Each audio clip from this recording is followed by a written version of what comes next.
દક્ષિણી ફળિયા યુવક મંડળમાં ગીતા જ્ઞાનના થીમ ઉપર ગણેશોત્સવની 100% ઇકો ફ્રેન્ડલી ઉજવણી। આજના મોબાઈલ યુગમાં અનેક લોકો હતાશા અને નિરાશાનો ભોગ બની રહ્યા છે। લોકોને માનસિક બીમારીઓમાંથી બહાર નીકળવાનો માર્ગ મળતો નથી।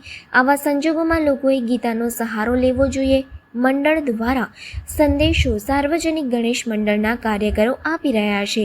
તમને જાણીને નવાઈ લાગશે, પણ ગણેશ પંડાલની બહાર ડાબી અને જમણી બાજુએ લોકોને હતાશા અને નિરાશાથી દૂર નીકળવા માટે ગીતામાં કયા શ્લોકોનું અધ્યયન કરવું જોઈએ તેની વિગતવાર માહિતી દર્શાવી છે। પેન્ટર તાનાજીની ગલીમાં આવેલા દક્ષિણી ફળિયા સાર્વજનિક યુવક મંડળ દ્વારા ગીતા જ્ઞાનની અદ્ભુત થીમ પર ડેકોરેશન કરવામાં આવ્યું છે। નવાઈની વાત તો એ છે કે આખું ડેકોરેશન વેસ્ટ પેપર પસ્તીમાંથી કરવામાં આવ્યું છે, જે 100% ઇકો ફ્રેન્ડલી છે। મંડળના સંચાલક મિલિંદ ઘાડદે કહે છે કે 2016થી અમારું મંડળ ઇકો ફ્રેન્ડલી ડેકોરેશન કરે છે।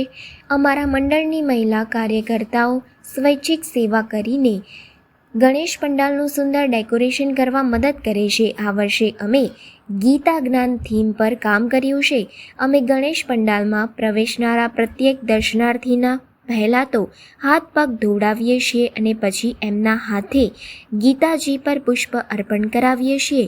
અમે પંડાલમાં શ્રીજીની પ્રતિમાની પાછળ ભગવાન વિષ્ણુની પણ એક સુંદર પ્રતિમા રાખીએ છીએ, જે અમે કાગળથી બનાવી છે, જે તદ્દન ઇકો ફ્રેન્ડલી છે।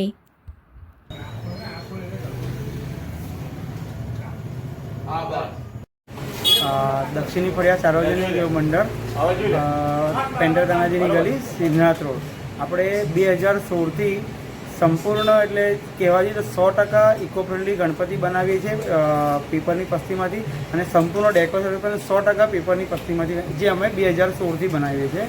અને આ વર્ષની જે થીમ આપણે રાખવામાં આવી છે, જે શ્રીમદ ભગવદ્ ગીતા પર છે, કે આજના યુગમાં તમે જોશો તો માણસને જે હતાશા છે, નિરાશા છે, જ્યાં ત્યાં ડિમોટિવેટ થઈ જાય છે, તો ભગવદ્ ગીતા એક એવું સ્થાન છે જ્યાં એને ત્યાંથી એનો રસ્તો મળી શકે છે।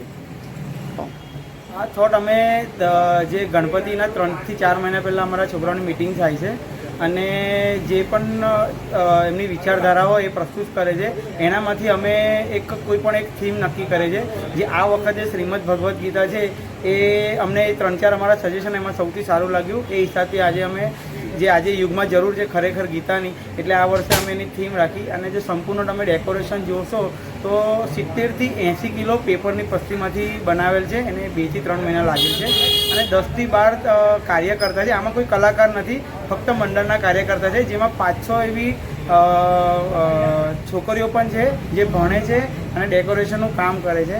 અને આજુબાજુ તમે જોશો તો 6 એવા શ્લોક લાગેલા છે ગીતાના, જે ગીતાના 1800 શ્લોક છે, એમાંથી 6 એવા બેસ્ટ શ્લોક છે, જે આજની જનરેશન માટે બહુ જરૂરી છે। કર્મ કરતા રહો, ફળની ઈચ્છા ના રાખો। ગણેશ ભક્તોને મેં કીધું એ રીતે એ જ મેસેજ આપવા માંગીએ છીએ કે તમે અહીંયા દર્શન કરવા આવશો તો તમે સૌ પ્રથમ અહીંયા તમારા હાથ ધોશો, એના પછી ગીતાનું પૂજન કરીને તમે અંદર જઈ શકો છો। અને દર વર્ષે અમારું મંડળ એક જ છે કે અહીંથી તમે કશુંક લઈ જાઓ, તો લઈ જવા માટે અમે એક જ એ કરીશું કે બહાર અમે બેનર માર્યું છે 20 ફૂટ બાય 10 ફૂટનું, એમાં તમારે ગુસ્સો કંટ્રોલ કરવો છે, જે પણ તમને પ્રોબ્લેમ્સ છે એનું સોલ્યુશન માટે ગીતાના કયા અધ્યાયમાં કયો શ્લોક તમને અનુકૂળ રહેશે એની બધી વિગત અમે બહાર આપેલી છે।